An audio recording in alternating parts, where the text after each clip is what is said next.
It's a heck of a league win, man, and I knew it was going to be hard.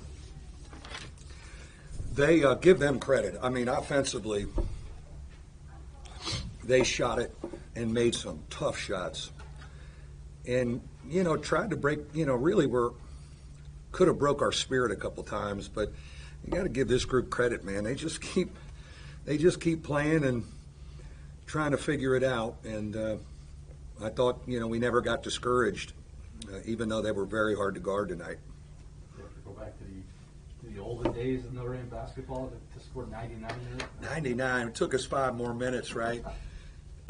And I told them at halftime, I said, God, fellas, I've been coming in and telling you the other team has 28, 26, 28, 26, 25, 26. They got 43 on us.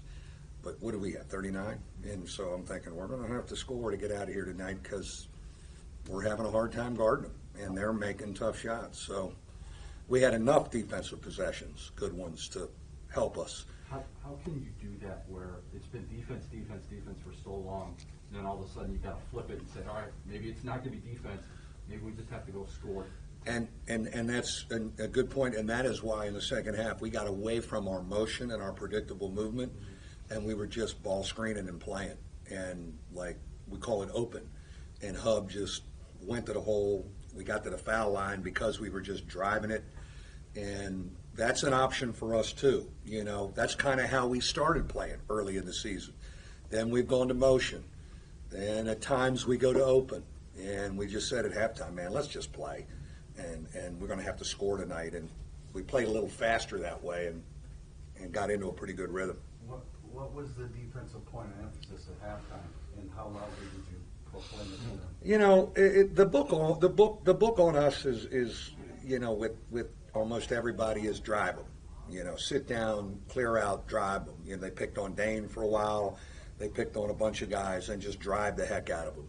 And we had a hard time handling that and rotating at times. I don't know if we were as focused defensively maybe tonight as we have been. I think on the road we've been better defensively because we're scared a little bit. On the road you circle the wagons a little bit. Halftime you try to get them going defensively, but I'm thinking to myself where we're going to have to score to escape. And we've got gifted offensive guys. They can do that too.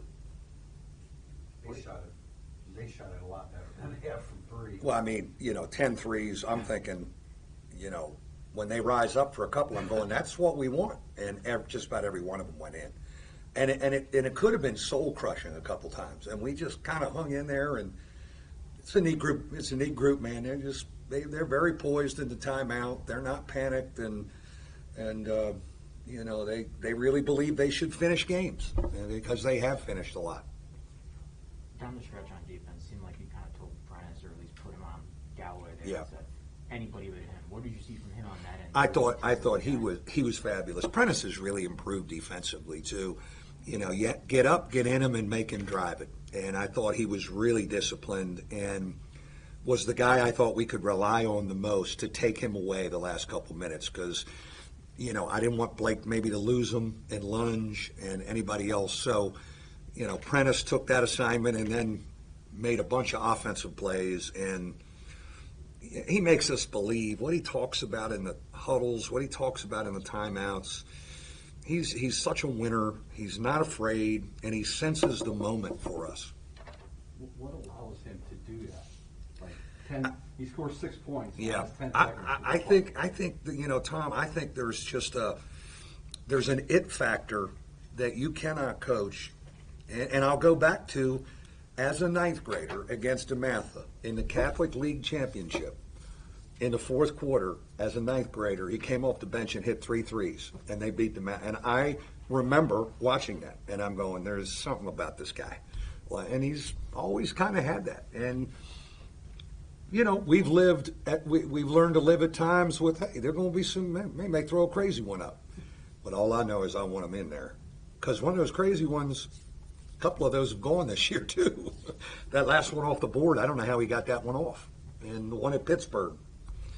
And I'm happy for him because he's really, after a tough start, he's in total control of this group.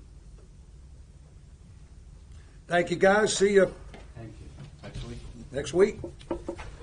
On to the Carolinas. You know, that was 2003, before Troy Bell against Matt Carroll, and that went into overtime too. That went into That was overtime. like 107. Yeah, 103. right. That's right. Matt hit a big one. Matt had a 4